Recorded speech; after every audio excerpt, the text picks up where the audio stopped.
Hey guys, it's MsMod, and I am here today to talk to you guys. I want to address a few things. One being that I am sorry, I am so bad at posting on YouTube. If you see my Instagram, I post a little bit more on there, and I have my reasons for that, but I don't want to abandon YouTube. So we're gonna talk a little bit about that, and I just wanted to make a video where I talk about stuff, um, so people can get to know me, because I'm just some random person on YouTube who posts whatever they want to, and the name MsMod is kind of getting out there in the Doki Doki community. I help with a bunch of mods and projects, and I'm doing collabs with these YouTubers about interviews or stuff with, Kane, or, and I want people to sit down and just not be like, oh, that's Miss Mod because they were in this Kane video, or because they were in this interview, or oh yeah, she makes this mod or whatnot. I want them to be like, oh yeah, she does all this stuff, but there's also this, and this about her. I don't. I want to be an actual person, if that makes sense. So, if you'd like to come along for the ride, and learn a little bit about Miss Mod, then grab some popcorn. You know, any kind of popcorn. I know Kane has plenty. And sit and enjoy the ride. This is our first ever edition of Let's Talk, and I hope to continue doing this, maybe once a month or something. I just talk to you guys. Let's go. And maybe this is a good time to bring in the intro, huh? Alright.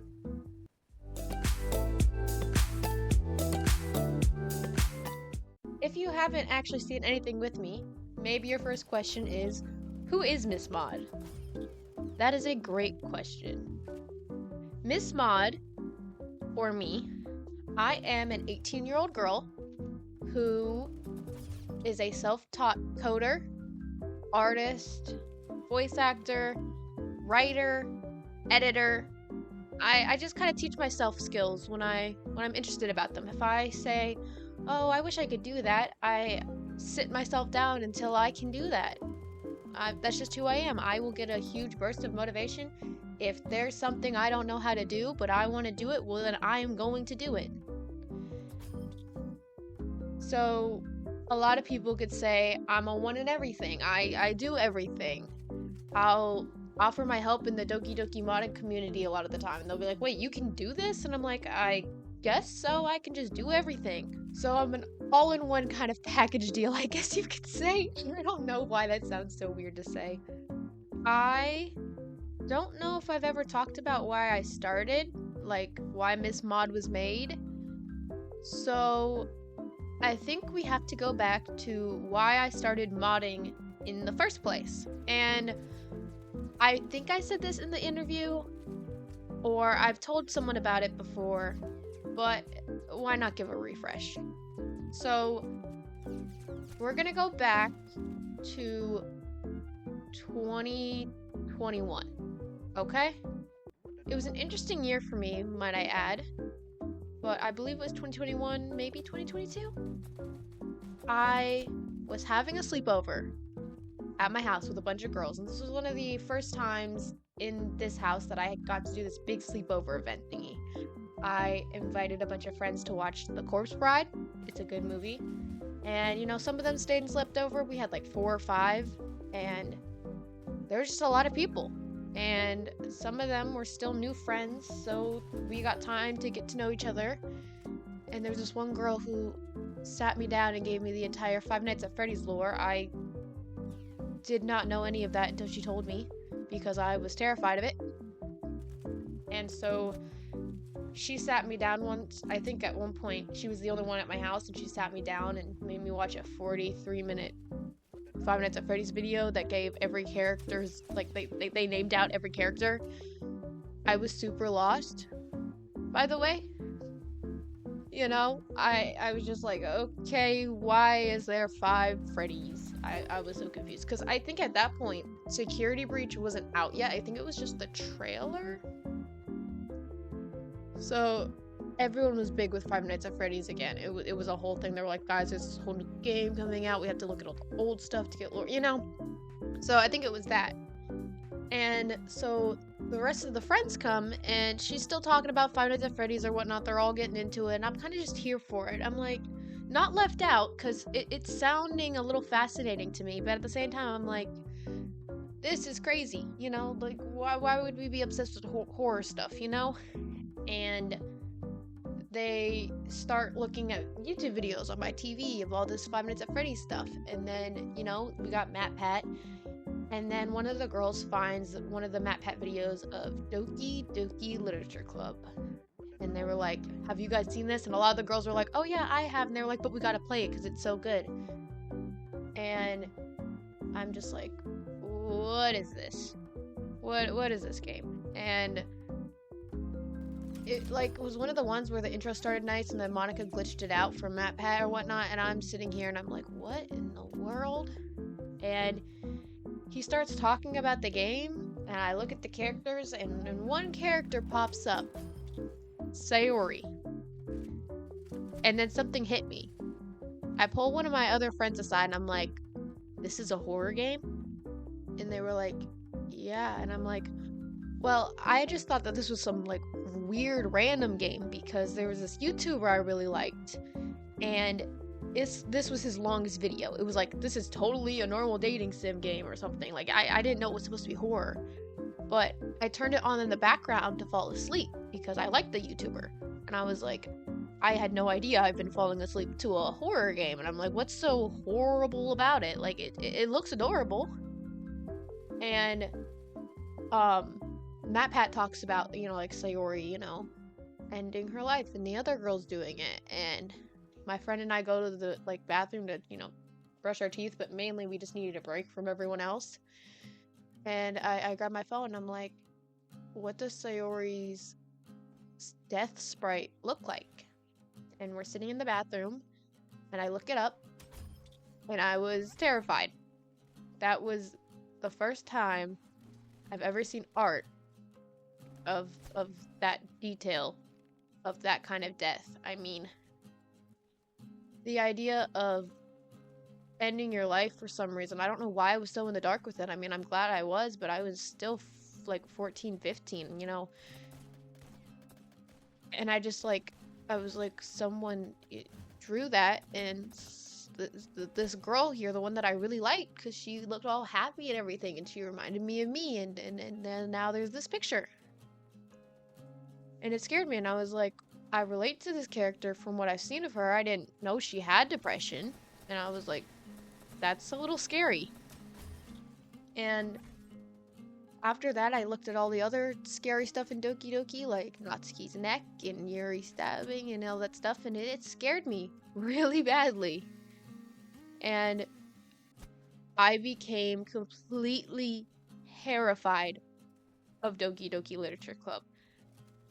I hated going to my bathroom because that's where I saw the Sayori one, and if it was like 1 or 2 a.m., my anxiety got really bad, and I would be all scared thinking that I would turn on the light and someone would be hanging themselves, and it sounds stupid to talk about, but that was my first experience with a game doing something like that. Only other experience I had was the Undertale theories of that one character, Alfie, I think their name was them committing. And even though that was a theory, that also, like, made me uneasy. Just the fact of someone taking their own life at that point in my life scared me really badly. I knew people did it, but I couldn't understand their mindset. Like, to me, it wasn't, like, messed up like I hated them. It was how did they get to the point where they thought that was their only solution? And that's what scared me, is that people get to that point where they think that is the only solution. And I couldn't understand that at the time. I understand it more now with my own depression. Not saying I've ever gotten to that point, but I'm saying the understanding of feeling like you're a little bit trapped or there's nothing else. I can understand that now, but at that point, I didn't think someone could get to there. And it didn't make me feel sick, but it was just an uneasy feeling, you know? So, my first impression of Doki Doki Literature Club wasn't very good. It definitely changed how I looked at stuff, how I looked at games, because at that point I always hated horror. I just thought horror was boo in your face, jump scare. And then psychological horror, it messed with your brain. It made you feel weird. It was like I was put in this spot and you took everything away from me, everything that you just gave me. But as much as I hated to admit it, that feeling, the putting me somewhere and taking it away, was freaking fascinating. It was insane. I started getting into Five Nights at Freddy's after that. I still couldn't with Doki Doki, but learning the backstory between Five Nights at Freddy's. Now, did I like the game for the jump scares? Heck no. I still am too scared to play those games. But it was just the storyline that was behind this small mechanic game Scott Coffin made. And he made a whole story, this family breaking apart, these children losing everything, and I was just like, there's so much more than what we see on the surface of these things. I didn't know people could do that, and it was just fascinating.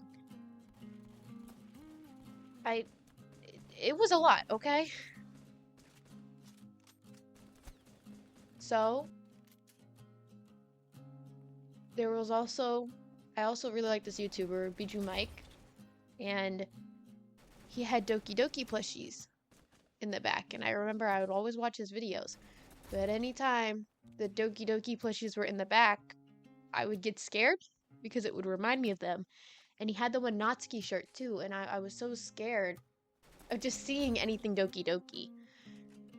And then it's like Pinterest knew, because Pinterest started showing me Doki Doki images. And I never searched Doki Doki on there. And it just, I kept a distance. It was kind of like one of those friends where like, oh yeah, you're here, but I'm not gonna get close to you. I'm not inviting you to my birthday party or anything. And I actually, for the longest time, thought Monika was a virus. I thought that she would actually take over your computer. I thought she would actually find out where you lived. I mean, I was so in the dark with this stuff. And my other friend, she was scared of it too. And she was like, well, we can't play it on a laptop because she's gonna like hack the system. I'm like, I agree. I don't want her to have my information. So we went to a GameStop and she was like, I'm gonna buy the game and we're gonna play it. I was like, please no, please no. And she was like, nope, it's time to get over our fears. It's time to get over our fears. We're gonna play it. And she bought Doki Doki Literature Club Plus for the Switch. She bought it, and I slept over at her house, but we were too tired, so we didn't play it that night. But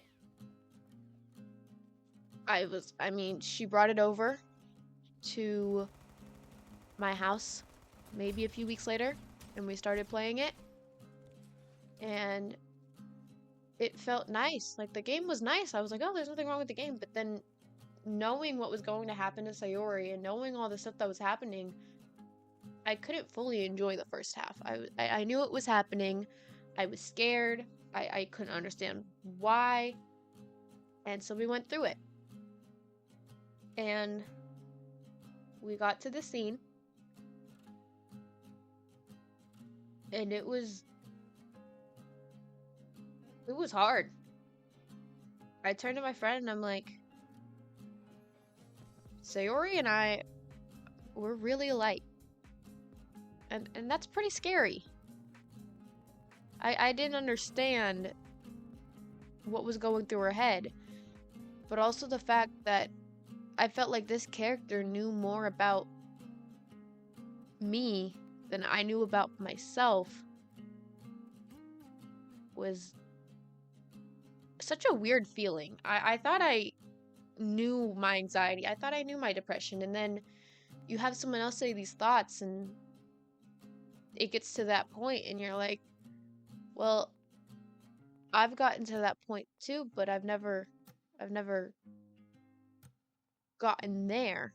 Like, I thought those thoughts were normal. I thought everyone got thoughts to that point. I thought everyone can feel those certain ways. I thought, all this stuff. I didn't know it was that hard on other people to have these thoughts. I didn't know I was going through so much to have these thoughts. And playing through Act 1 was just like getting to know me. So, I mean, it was just a weird experience. But then I think my friend left and I decided that I was going to buy the game myself. I was intrigued, I was invested, and I bought the game. And I did play Act 2 by myself. And it did not matter how stupid the glitch was, it scared me. And I almost threw my Switch. I was upset Sayori was gone. And I was terrified of Yuri. Yuri scared. Oh my goodness, she was so scary. And I remember I was uneasy. I hated this game. I was like, when is it over? I want to be done. Like, I was still shocked about Sayori. And I got to the act with Monika. And I remember I was in my sister's room. I couldn't play the game by myself. I was like, you gotta sit here with me. And I didn't like Monika either. And I was sitting in that room and I was talking to her and I was angry. She talked about details of how Sayori ended it. And I hated that and I was so upset about that.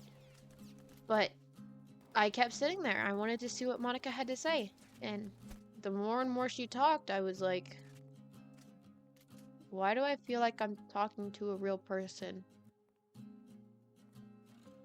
And it kind of hit me, Monika's situation. I was like, she's stuck. I understand why everyone doesn't like her. But as I sat there, I realized this isn't some girl who's, murdering her friends or hurting people for the heck of it. It's a girl who's confused and lost and she felt trapped in her own life. And people don't want to admit that, but we can feel that way a lot, I could feel that way a lot too, and maybe that's why I can relate to Monika a little bit. There are times in my life where I tell people I'm going to do a bunch of stuff, and I have a list of things I have to do, and then I sit there and I'm like, well, I have to do these things. I'm trapped. I have no other choice. And we don't get a reset button when this happens. We don't get to pause. We don't get anything. Monika knew there was more to her character. She knew there was more to the game. She knew that she was supposed to get some kind of route, and then it was taken away from her. Just imagine being a background character for a minute, and that's all you are. Yes, you might be a background character in someone's life. We're always a background character to someone. We're strangers to people. I might be a background character to you guys. I probably am. I'm just some girl talking to a microphone right now. But imagine knowing that you were supposed to be a different character and you were pushed back and you watch everyone else get the spot you were supposed to. A better example I always tell everyone is when you're dreaming. It's kind of like lucid dreaming or whatever. Do you ever realize you're in a dream and you can do whatever you want to because it doesn't affect anyone? There are times in my dreams where I'll realize I'm in a dream and then I'm like, well, there's this one dream I can remember where I was like really little, but someone told me to get in their car. It was like a friend or whatever, but my mom didn't know them that well. And I got in that car and I remember I was like having a panic attack in the dream. I'm like, my mom's gonna be so upset and stuff like this. And then I realized I was in a dream and I was like, well, then this is okay because it's a dream. She's never gonna find out in real life. I can keep doing it. And I just did a bunch of random stuff for the rest of the dream, stuff that I knew I could get away with there. And in Monika's case, this is some dream. She just realized none of it was real. So she could do whatever she wanted. Is it affecting real people? She knows they're not real. We know they're not real. Because think about it. We delete Monika without a second thought. She's not real. It doesn't affect us. We delete her like she deleted her friends. So why aren't we portrayed as the bad guys when we did exactly what she did? And that will always stick with me.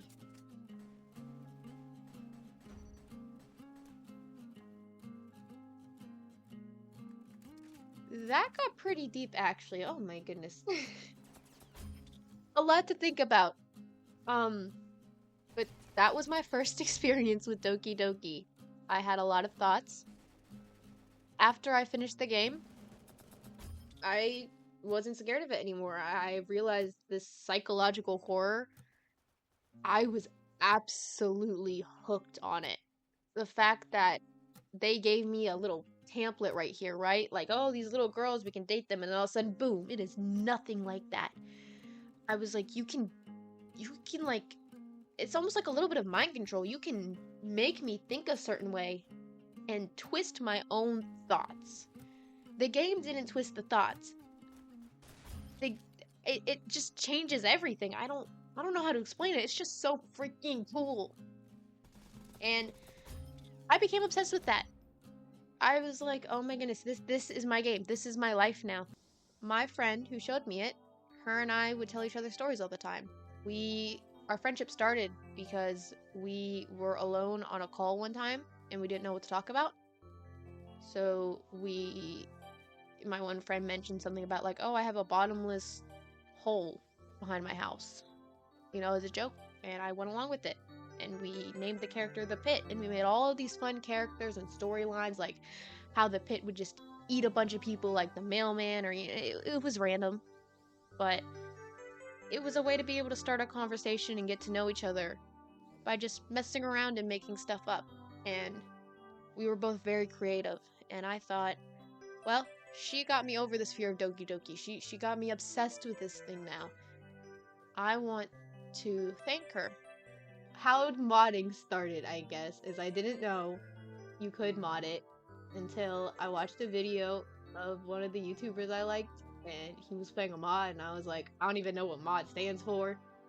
And then I was at my grandparents' house, I think, and I was like, it'd be kind of cool if I went into Doki Doki, and I just changed it. I was like, all it is words. It can't be that difficult. So I looked up a YouTube video of how to mod it, and I almost had a mental breakdown, but I watched a video of how to mod it, and it was like, add it into this folder, and I'm like, there's no folder named that, and I was so upset. I was like, what folder is this, guys? I was so confused, and I just remember I was like, banging my head on the counter at the kitchen. My grandma was just like, what are you doing? I'm like, I don't know what I'm doing. She's like, okay, well, let's take a break from this. I was like, okay. And then I closed my laptop. I'm like, I'm never doing this again. I quit. This is not for me. And then what was it, an hour later, I told myself, I'm like, yeah, no, we're not giving up that easy. And I started again. And I could not figure out the folder for the life of me. So I kept trying, and it took me 9 hours to add 2 things into a folder, and I don't know how, but I managed to do it. And then all of a sudden, I had it where I could mod the game, but I didn't know how to mod anything, so I did all this work, and then I didn't know what to do. And so I kind of just went in lines, and I just started typing different things. Like, it was the entire game, just the lines were said differently, and I didn't know what I was doing either. Every time I tried to change the sprites or whatnot, they would like literally glitch. I don't know how, but whenever I first started coding, anytime I coded something in wrong, it would automatically jump to Sayori hanging herself, which I absolutely hated. Every time I coded and I thought I saw it, I'd have to close my laptop super quickly. I was terrified. But I had this random motivation. I was like, yeah, no, we're still going to do this. I didn't want to do it, but I also did want to do it.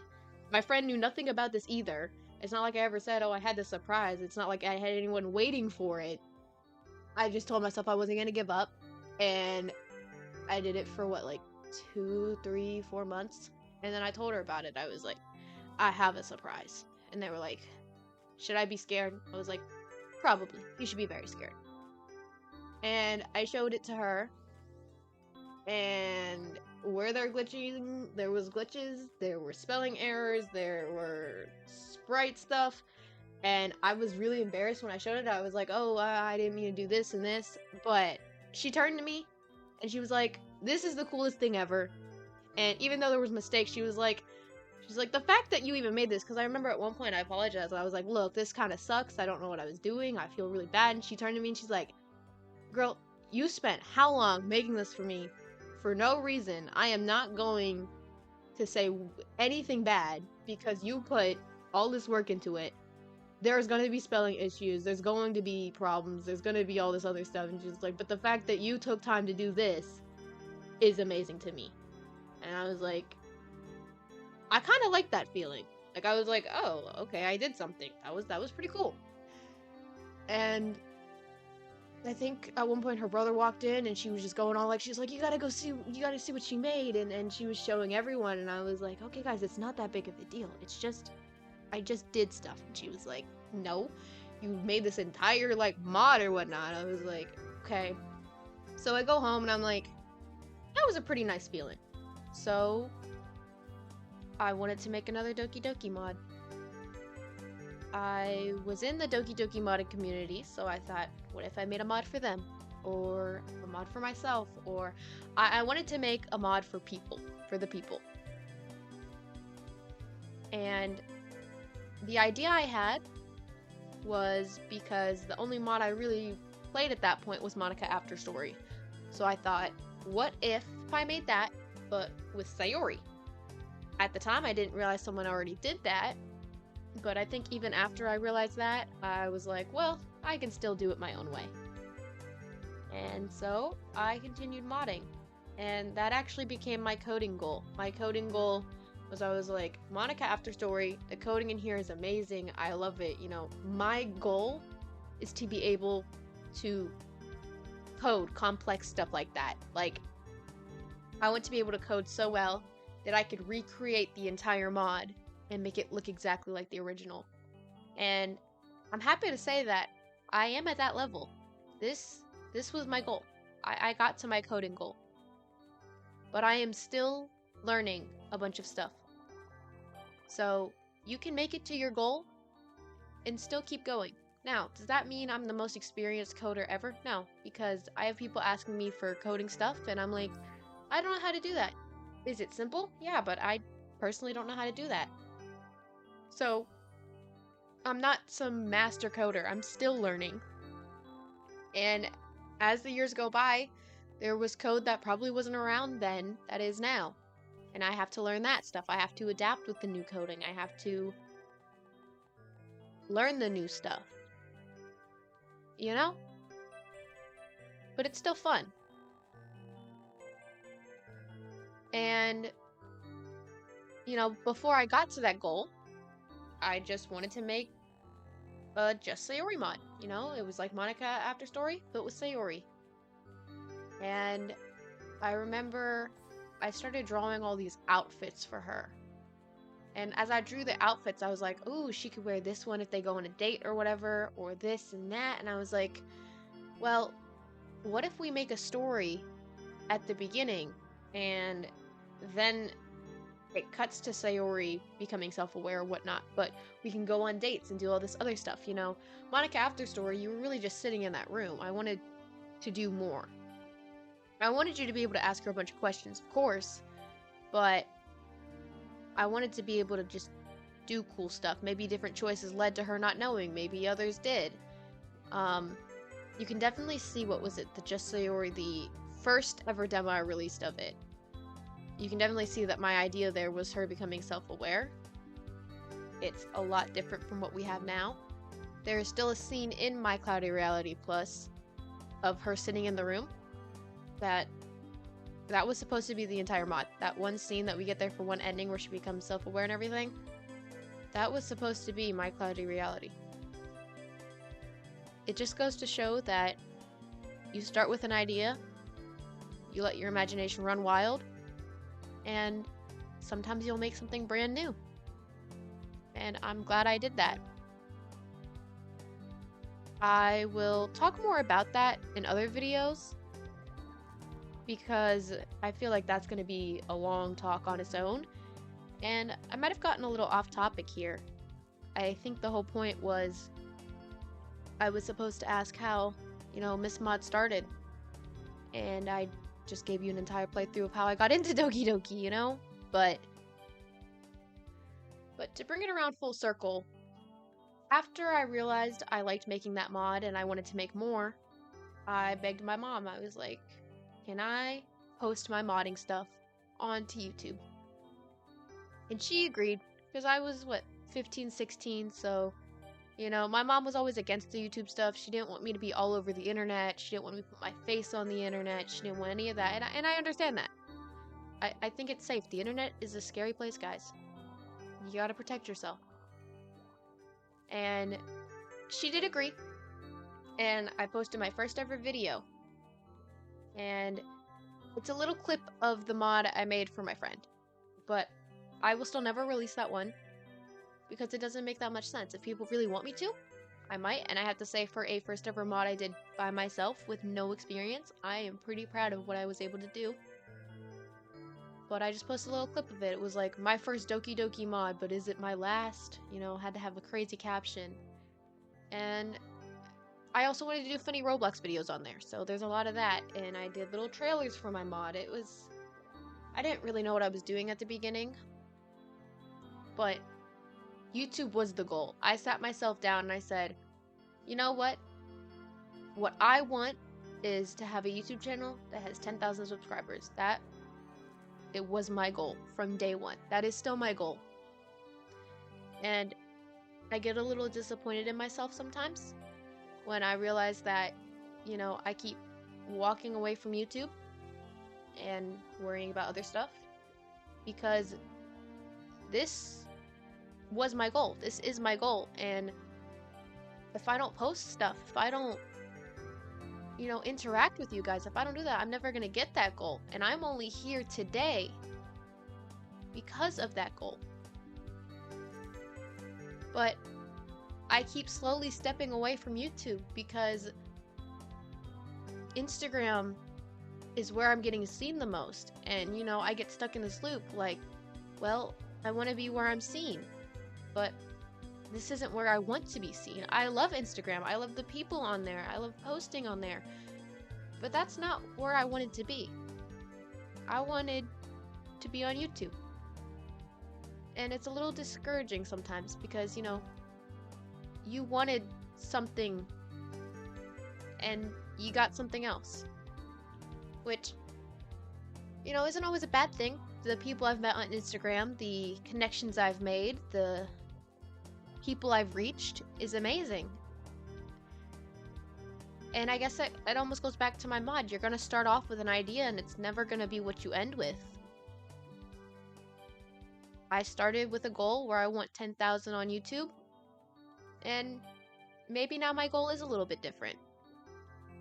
Now, 10,000 on YouTube will always be one of my goals because that is what younger me wanted, and I want to make her proud. I'm doing all this stuff for her, so the least I can do is help her out, But my other goals are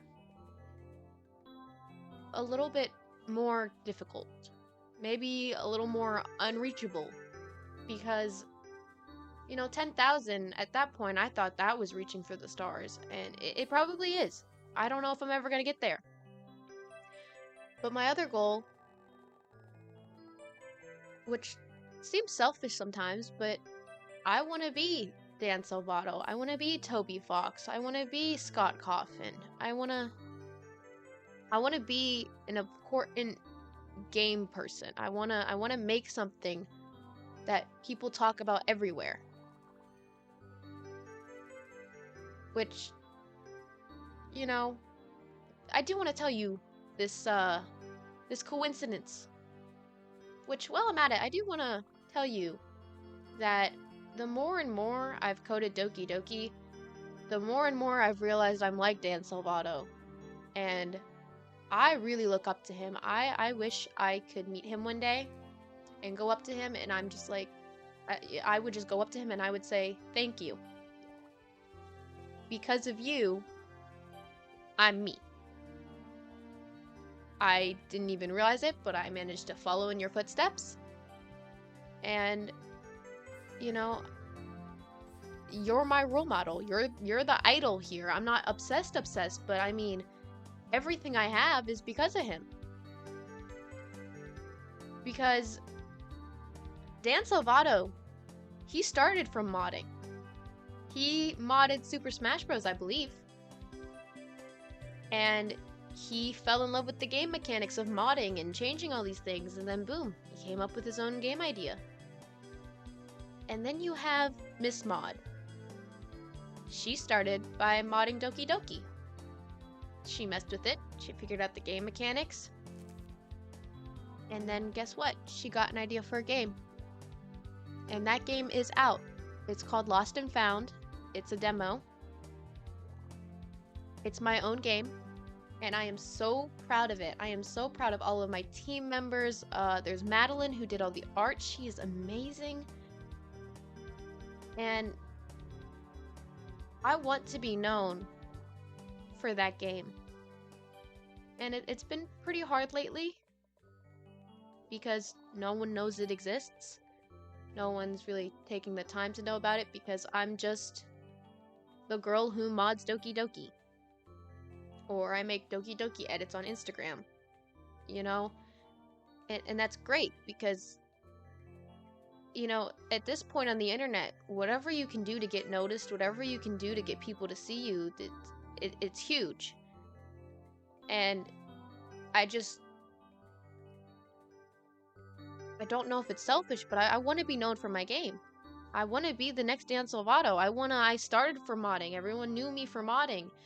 And then, oh, she has a game? And then they play that game and their lives are changed. You know, if I ever hear from someone, if I ever hear that that game comes out, you know, the full thing, and I mean, and someone modded it, that would be so amazing, actually. And I do want to release the full game, but I've been pushing back on it because I see my Doki Doki mod, My Cloudy Reality, it has all these downloads. We're almost at 2,000 downloads. And I made a little April Fool's thing for it. That's almost at 60 or 70 now. And that's only been out since April 1st. It's only been out for basically a week. And then I go to the demo of my game, Lost&Found. And it's at exactly 40 downloads and it's been out for 3 months. And is it my fault because I don't know what I'm doing? I don't know how to promote it? You know, it probably is. I want to put it out on Steam, but I need to get an LLC and stuff, and it's like $100, and I don't really have a full job, so it's really difficult, and it's really discouraging, and I've been beating myself up about it a lot. You know, there are times where I kind of sit myself down, and I'm like, you know, this goal is kind of impossible. You know, you're really putting a lot on yourself, and there are times where I kind of just want to give up on it, you know? But Dan Salvado didn't give up. Toby Fox didn't give up. Scott Coffin definitely didn't give up. So, I can't either. And another thing that does keep me going is there aren't a lot of female game creators. You know, all the ones that I named, they're guys. And I don't want to be that person to be like, you know, oh, well, women should... I'm not like that. But I don't have any cool female role models to be like, oh, I can do that too. You know, and I bet you there are some out there. I bet you there are some amazing ones. I just don't know of them. And if there are, I would love to meet them. I would love to get to know everything about them. But, you know, being the only girl who's really going out here and doing stuff, and even in the Doki Doki modding community, a lot of it is guys. There are girls, okay? But the majority is guys, and you're just kind of over here, and I'm like, why aren't girls doing this? Why aren't there more of us? I went to a coding camp last July, and I was the only girl in that entire class. There was one other one, but they were a counselor in training, so they didn't do any of the classes. I was the only girl taking those coding classes. And there were about 20 kids there. And I was like, well, why is that? You know? And it's not like I was left out. All the guys there, they welcomed me. And I was one of them, you know? I was playing the games with them. I was learning things. I was sitting next to one of the guys, and I was the one who had to help them. They got confused. I sat there, and I explained everything to them again. It was not like I was behind. It was not like I knew any less than them. It was just, it kind of hit me. I want girls to be inspired to do this stuff too. And if I could inspire anyone, it doesn't even have to just be a girl, but they're just like, I want to do what they do. I look up to them. That is enough for me. I don't care if I never accomplish any of my other goals. If I know that I am changing a life, if I know I am helping someone with their passion, that is enough for me for a lifetime. And that's also why I appreciate all the messages I get from people about my mod. I have people thanking me. They're like, this mod was good. I've had people say it changed their lives. I had someone say that my mod helped them. They felt seen with their depression. And that will always mean the world to me, to know that I could change someone's life like that. And you can change someone's life like that too. The world is kind of scary right now. There's a lot of, you can't do this, you can't do that, you know. All these other people who are higher up than you can have this entire life, and maybe you won't even be able to get a house or something. It's very scary. And the amount of people I feel like are just starting to give up, and I am one of them, okay? I am trying. I've been getting to points where I'm just like, do I even do this anymore? Is it ever gonna be enough? But I hear these things from these people. I'm changing lives. I'm helping. And I can't leave that. And I don't want to leave that. I want to be important. And I am important. I'm being seen by people. I'll say, oh, I'm in my cloud of reality. And they'll be like, wait, you made that? I feel so special sometimes.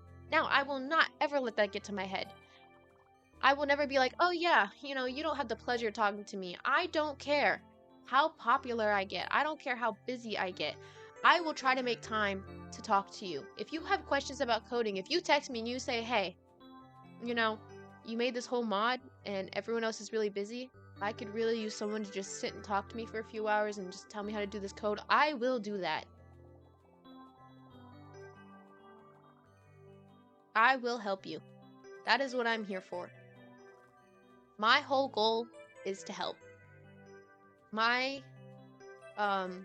status thing on Discord, I made it up myself. It says changing lives one project at a time. And I want that to kind of be my slogan, you know, changing lives one project at a time. I don't know if that's already a thing. If it is, I'm sorry. I didn't mean to steal it. I came up with it at on a Tuesday afternoon. I'm not really sure. But that is my goal. That is my big goal now. Yes, did I say I have other goals? The 10K on Instagram, yeah. Being the next Dan Salvado, I would love that. But my goal, the one that I will always stick to and never give up on, is changing lives one project at a time. And I don't want you to give up either. We're kind of having a heart-to-heart right now, okay? Don't give up. If you have a crazy idea and you're like, oh, well, this is never gonna happen. I'm shooting for the stars here. Shoot for the stars. I shot for them, and did I get up there? No. I probably didn't even get to orbit. But progress that I made while trying to shoot for the stars and the results I got are worth it. I did not recreate Monika After Story. I made a whole new mod entirely. And I am proud of what I was able to do. Because I made something different, I made something unique, and I helped people. And I want to continue doing that. And I hope with my game, Lost and Found, that I can also help people. Because that game, there are so many characters there that I've based off of people I know in real life. The main character and I, we do share a lot of thoughts and feelings. It's one of those games where you get to know these people and you kind of learn you're not the only one. You know, it's a game that's made to show that you're not as alone. The quote that I made for that game is, "Some things get lost, but not all things get found." The entire premise is, you know, sometimes we get lost along the road, but finding ourselves is what's important. So that is why it's called Lost and Found. Now, I kind of feel bad. I feel like I'm just self-promoting my game. It is really difficult, though, promoting it, though. I have to say, it's been bad depression-wise for me. I really tell myself a lot that I want to just give up. I'm like, it's not worth it, you know? And the money I'm getting for this is all money I'm making myself. I'm still finishing up high school. I'm homeschooled, so I'm just working on the GED. You know, everyone's like, oh, how's college? Well, I'm a little behind there. I'm doing my best. And, you know, I have all these small jobs. I referee soccer games. I still play soccer. I do all this other stuff. So all the money I make for this game is just coming out of my funds. I don't have any monthly income. I don't have a full job yet. And, you know, knowing only 40 people have seen it, you know, and I'm spending all this money, it's hard. But if I give up, then how am I gonna know that my game is the next Doki Doki Literature Club? How do I know it might be the next Five Nights at Freddy's? How do I know I'll be the next Dan Salvado? Because Dan Salvado didn't quit. I can't quit either. I think this is our second heart-to-heart. Well, not heart-to-heart, but I think this is our second, like, this just got deep kind of thing. And I apologize for that, but, you know, it's kind of nice talking to you guys. I enjoy this, and I hope you do too. Only other thing I really wanted to bring up was, what are my future plans? What is MsMod out to do? Which I gave you my goals. We know them. So my future plans are to continue to make those goals happen. I really want to be known as a game creator. You know, I started out small. I started out doing this, and, you know, now I have a game. And it's going to take a long time for anyone to notice that game, and I don't expect this video to even do good enough where people are like, oh yeah, well, we'll check out the game now. And this video is not a whole thing where I'm just like, oh, please check out the game, please, please, please. No, I won't make you do it. If you don't want to, that's fine. I want people to play the game because they want to.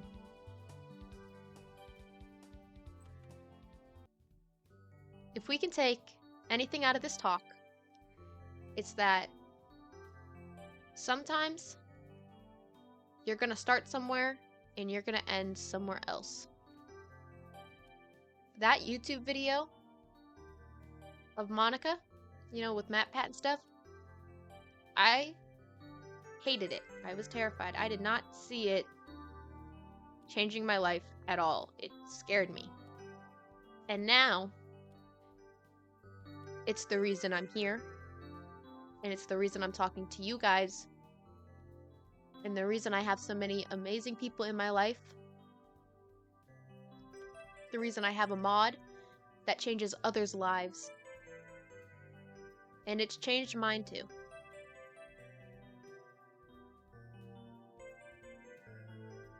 And it's such a crazy thing to think that one video brought me where I am today. And it brought you guys here today. if you're watching it, well, that's awesome. So, if life is getting hard right now, if you have these goals you don't know if you'll ever be able to achieve, don't give up. Look where I am. Did I give up? No, I really wanted to sometimes, but I didn't. And here I am. Giving up is an easy way out. But sometimes I like a challenge. I hope you guys enjoyed this video. It was nice to talk about. If you have any more questions you want to ask me about, you know, you can put down in the comments which you want me to talk about next. I kind of want to do a Let's Talk series. So you can just tell me which one you want the next one to be. I can talk just about my mod. I didn't really talk that much about it. We can talk about my actual game if you want to. If there's just like, you know, what's it like being in the Doki Doki Mod community, I will talk about whatever. Maybe not that much about my personal life. I choose not to really talk that much about it. But if you have questions about what I do, why I do it, and how I do it, I want to answer them. This is MsMod, and I'm changing lives one project at a time. See you around, guys.